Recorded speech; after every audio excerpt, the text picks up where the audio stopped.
July 18th, 2026. On July 18th, 1863, at dusk, the black soldiers of the Massachusetts 54th Volunteer Infantry of the United States Army charged the walls of Fort Wagner, a fortification on Morris Island off Charleston Harbor in South Carolina. Because Fort Wagner covered the southern entrance to the harbor, it was key to enabling the U.S. government to take the city. The 600 soldiers of the 54th made up one of the first black regiments for the Union, organized after the Emancipation Proclamation called for the enlistment of African American soldiers. The 54th's leader was a Boston abolitionist from a leading family, Colonel Robert Gould Shaw. Shaw and his men had shipped out of Boston at the end of May 1863 for Beaufort, South Carolina, where the Union had gained an early foothold in its war to prevent the Confederates from dismembering the country. The men of the 54th knew they were not like other soldiers. They were symbols of how well black men would fight for their country.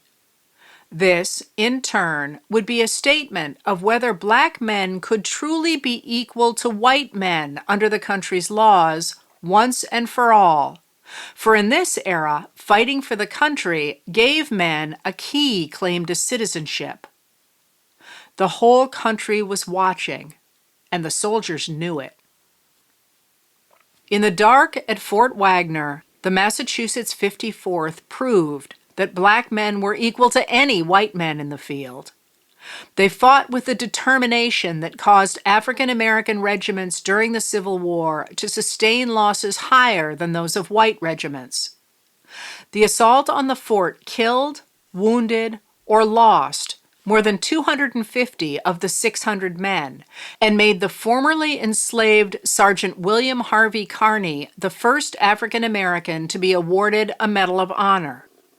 Badly wounded, Kearny nonetheless defended the United States flag and carried it back to Union lines. United States soldiers did not take the fort that night, but no one could miss that black men had proved themselves equal to their white comrades. The Battle of Fort Wagner left 30 men of the 54th dead on the field, including Colonel Shaw, and 24 more so badly injured that they would later die from their wounds. 15 were captured, 52 were missing and presumed dead. Another 149 were wounded. Confederates intended to dishonor Colonel Shaw when they buried him in a mass grave with his men. Instead, his family found it fitting. In 2017, I had the opportunity to spend an evening in the house where the wounded soldiers of the 54th were taken after the battle.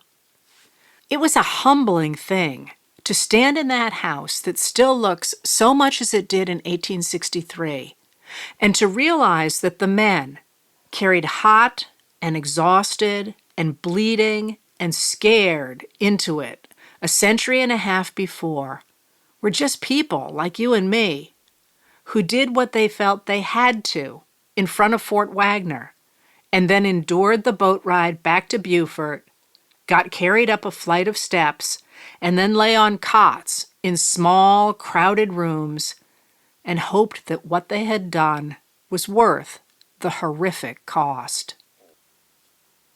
I am not one for ghosts, but I swear you could feel the blood in the floors. Letters from an American was written and read by Heather Cox Richardson. It was produced at Soundscape Productions, Dedham, Massachusetts. Recorded with music composed by Michael Moss.